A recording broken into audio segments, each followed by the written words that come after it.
Last week, there was a story in the New York Post that talked about Pat McAfee and his relationship with Aaron Rodgers and how it's a financial relationship to get him on the show. Okay. And my first thought was, yeah, and that's the business. And honestly, Aaron Rodgers going on with Pat McAfee is worth every penny of what McAfee supposedly gives to Aaron Rodgers. And by the way, Pat McAfee did not deny this. He told the New York Post in the story, yeah, we do this. Now, McAfee went hard after the Post for like reporting, but I think what happened was he was using the avatar of the Post to fight back this idea that what he's doing with Aaron Rodgers is somehow wrong. The way Pat McAfee explained it was, I take care of my people. Okay, fine.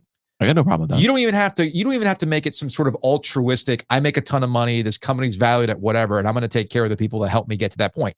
I get all that stuff. It's very altruistic, but it's also a smart business decision. Yeah. If you stripped away the altruistic stuff and you said, yeah, man, Pat McAfee I don't want to say put me on the map, but Pat McAfee and Aaron Rodgers conversations automatically give McAfee a weekly spot in the news cycle. Mm-hmm. That's worth every freaking penny. If you and I could afford talking to a current NFLer that would put this podcast on front page news every single week, we would absolutely do it. And I tweeted about it. I let it go. But awful announcing tipped the scales with this McAfee take that I think goes a little bit deeper. So they tweet this out after the crowd. This is for game day. Mm-hmm. After the crowd chanted for one more kick, Grayson from Washington won the college game day field goal kicking contest for $30,000. Congrats, Grayson, on joining Aaron Rodgers in getting paid by Pat McAfee. They probably hit send tweet and thought, man, nailed it. Beautiful. Beautiful. Zinger. Bam. Got him. What did you get? It just shows that you're petty about Pat McAfee. If you don't like Pat McAfee, just say you don't like Pat McAfee. There's one thing I think we both agree on with McAfee. Yeah.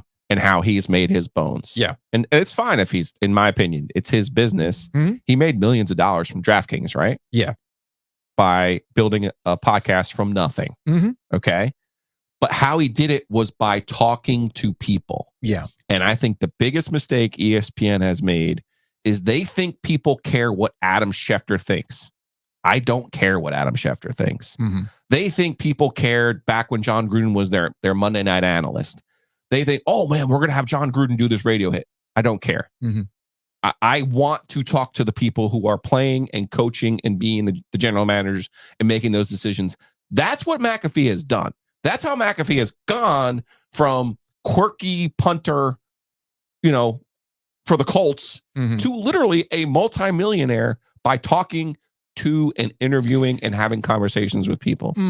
I think it's deeper than that. It's not just talking to guests, okay? Because ESPN does completely, pardon the pun, punted on talking to the actual players and coaches. Yeah, Mike and Mike used to regularly have the hot coach, the hot player on their show in the morning. Yeah. And they completely went away from that. But there's a reason for that. There's a couple of things too, which by the way, McAfee also talks to the, Ian Rappaports. Now he has to. No, he's always done that. Okay. He's always done that. He's always had people that he goes to on a regular basis that are info guys. Everybody does it. Okay. And I do push back on the idea that nobody wants to hear from insiders. It's not that nobody, I don't only want to hear from Adam Schefter, particularly after his track record of just being here's what's going an avatar for the people that he covers. Here's what's going on with Pat McAfee. You're on the right track. You're just on the wrong track from other takes you've had regarding the media business today. Okay. What Pat McAfee is exposing and why ESPN doesn't talk to players anymore is because players don't have to talk to ESPN anymore. Right. They have their own podcast and then they talk to each other. Right. That's the thing that's scaring the hell out of everybody, because McAfee is able to have a rapport with current athletes and former athletes that you and I will never be able to have. Nobody at ESPN's ever going to have this type of relationship. McAfee is making traditional media nervous on a couple of different levels. The first one is the ability to talk to players. And that's why this Aaron Rodgers thing is like a gotcha thing that comes out of nowhere. Like, it's almost like they're trying to act like, see, I always knew Aaron Rodgers was never really your friend. Who gives a shit if he was or he wasn't? right? Is he giving me good content or not? That's all that matters. The other thing that is freaking traditional media out, and this is something that you and I have dealt with in the past, is that young people gobble this stuff up.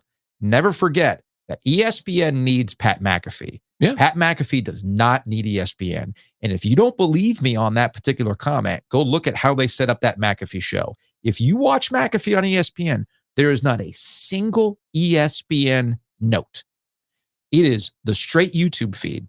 If you were to turn on ESPN and you looked at the screen, not even the bottom line exists. That tells you where ESPN is right now. But to go back to your track, the one worry I have for Pat McAfee is online doses, aggregated doses, cool. Putting him everywhere like ESPN tends to do ends up kind of oversaturating. Yeah. And I think they're oversaturating Pat McAfee. And I've seen this lament on College Game Day fandom where it's like Pat McAfee makes that show about him and not college football. But that's the thing. That's where things are If headed. somebody was paying you the money that ESPN was paying you, yeah, you would make it about you too. Yes, you would. Yeah, the thing. I just think that Pat McAfee, and again, this comes from somebody who will openly tell you that Pat McAfee is not my cup of tea. Sure. But I understand and respect what Pat McAfee is doing and how he got here. You're never going to see me taking shots in that regard. You're never going to see me not basically disrespect the hustle, because that's what we're all doing right now. I was going to say, it's a business. Everybody's sharing the revenue with someone who's helping him create and make money. Everybody's in the same hustle. You know who right doesn't do that? College sports. That's the only business model that doesn't do that. Maybe the olds who are watching this stuff, who are so used to people not being taken care of, that's the reason why they're upset about these types of things.